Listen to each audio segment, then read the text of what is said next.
Picture this: a man, a boat, and the vast, unforgiving ocean. This is the chilling tale of Jose Salvador Alvarenga. Jose, a man of the sea, was no stranger to the rhythmic dance of the waves or the salty kiss of the ocean spray. Born and raised in the small coastal town of Garita Palmera, El Salvador, the sea was his playground, his workplace, and his home. A seasoned fisherman by trade, Jose's life was inextricably tied to the ocean's ebb and flow. On a seemingly ordinary day in late 2013, Jose embarked on what should have been a routine fishing trip off the sun-drenched coast of Mexico. He was no novice in these waters, with countless sunrises spent casting nets into the azure depths. But as the day unfolded, the familiar landscape of sea and sky would betray him. As the sun hung low in the sky, an unexpected storm began to brew on the horizon. The once calm sea turned treacherous, its waves rising like towering walls of water, ready to swallow anything in their path. The storm was fierce and relentless, ripping through the fabric of Jose's plans and setting him adrift in the vast expanse of the Pacific Ocean. In the blink of an eye, Jose's routine fishing trip had turned into a fight for survival. His only companions were the sea, the sky, and his own thoughts. The boat, once a vessel of livelihood, was now his life raft. The ocean, once his ally, had become his captor. Jose's story is not one of a simple fishing trip gone awry. It is a tale of survival against all odds, of a man pitted against the raw power of nature. It is a testament to the resilience of the human spirit and the will to survive. Thus begins the longest recorded sea drift in history. Alone and adrift, Jose faced an unthinkable situation. The vast, unending ocean stretched out around him, a cruel mirror reflecting the isolation that gripped his heart. His fishing partner, his only companion in this unforgiving wilderness, was lost to the sea, leaving him truly alone. The challenges were immediate and relentless.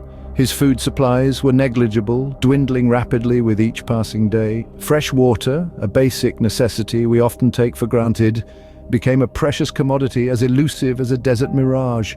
The elements themselves seemed to conspire against him.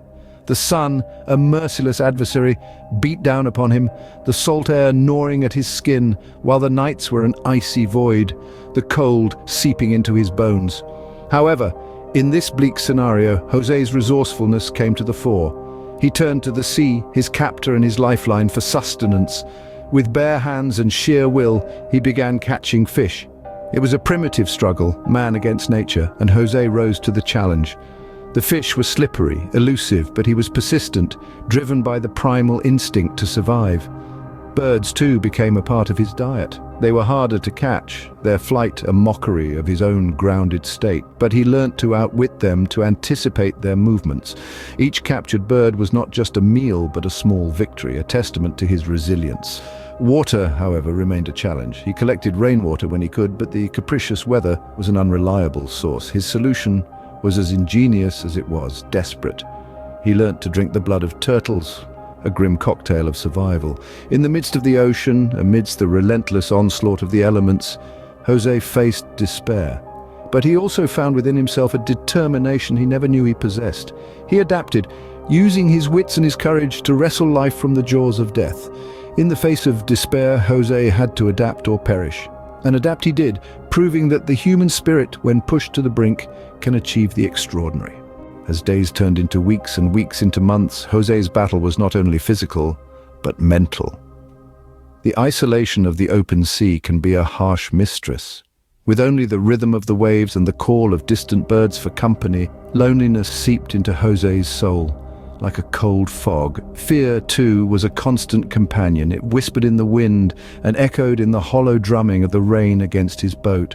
The fear of the unknown, the fear of never seeing his family again, the fear of a lonely death in the heart of the ocean. It was enough to drive any person to the brink of despair. But Jose was not just any person, he was a survivor, and survivors find a way to endure. In the cold, empty silence of his solitude, Jose turned to his memories for comfort. He would close his eyes and let his mind wander back to the warmth of his family. He'd hear the laughter of his children, feel the soft touch of his wife's hand in his, taste his mother's home-cooked meals.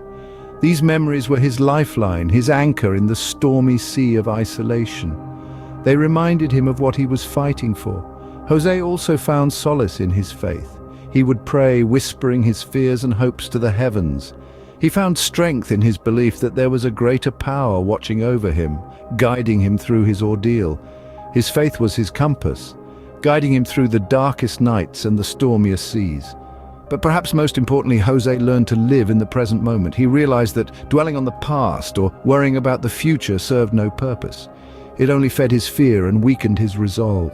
So he chose to focus on the here and now, to take each day as it came, to fight each battle as it presented itself.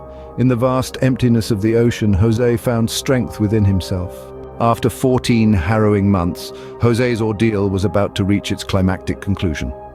His body carved by the harsh elements, his spirit tested by solitude, he was on the verge of accepting his fate. Then, like a beacon of hope in the relentless darkness, Jose was miraculously discovered by a resident of the Marshall Islands. His savior was a simple local man out for his morning routine. Amidst the vast expanse of the Pacific, he spotted a boat, a mere speck in the distance. As he approached, he saw a figure in the boat, a man emaciated and sunburned, with a wild look in his eyes. It was Jose, barely recognizable but alive. Jose's physical condition was a stark testament to his ordeal. He was a skeleton of his former self, his skin stretched taut over his bones, his face etched with the lines of suffering and survival. He had lived off raw fish, birds, and rainwater, his body bearing the signs of prolonged malnutrition and exposure. Yet, despite his frailty, there was an undeniable spark in his eyes, a testament to his indomitable human spirit. When he was finally rescued, his emotional reaction was a whirlwind of relief, disbelief, and overwhelming gratitude. Tears streamed down his face, carving paths through the grime and salt. He fell to his knees, clutching his rescuer in a desperate embrace, his body racked with sobs of relief. He was no longer alone, no longer at the mercy of the sea. He was safe. He was taken to a local hospital where he was treated for dehydration and malnutrition. His recovery was slow but steady, each day a small victory in his journey back to health. His story captivated the world, a tale of survival against all odds, of resilience in the face of unimaginable hardship. Jose's odyssey had come to an end, but his story was far from over. His survival was a testament to the power of the human spirit, a reminder that even in our darkest moments, hope can endure. Jose Salvador Alvarenga, a man reborn from the sea, had to face a new reality. Emerging from the depths of his ordeal, he found himself thrust into the global limelight, his survival story capturing the hearts and minds of people worldwide. This humble fisherman who had battled nature's fury and emerged victorious was suddenly a symbol of indomitable spirit, resilience, and the raw power of human survival instinct. In the aftermath of his miraculous return, Alvarenga's health recovery was a journey in itself. His body had been pushed beyond its limits, enduring what most would deem impossible. The road to physical recovery was long and arduous, but with each passing day, the robust fisherman regained little pieces of his former self. His resilience was not just confined to the open sea, it extended to his fight for normalcy, his fight to reclaim his life. Among the most poignant moments in Alvarenga's journey was his emotional reunion with his family. This was not just a man who had survived the sea, but a son, a father, a brother who had returned from the brink of oblivion. The tears of joy, the hugs of relief, and the smiles of disbelief marked a homecoming that was nothing short of a miracle. It was a testament to the enduring bonds of family and the power of hope that kept them waiting, even when all seemed lost. As we reflect upon Alvarenga's story, it imparts profound lessons of resilience and survival. It is a stark reminder of the strength that resides within each one of us, often untapped, waiting for the moment to rise when circumstances demand. This tale of survival is not just about one man's journey, it is about the collective human spirit, the will to live, and the power of hope against overwhelming odds. In the face of the unimaginable, Jose Salvador Alvarenga showed us the true extent of human endurance. His story will forever be etched in the annals of survival tales, a shining beacon for all who dare to brave life's tempestuous seas.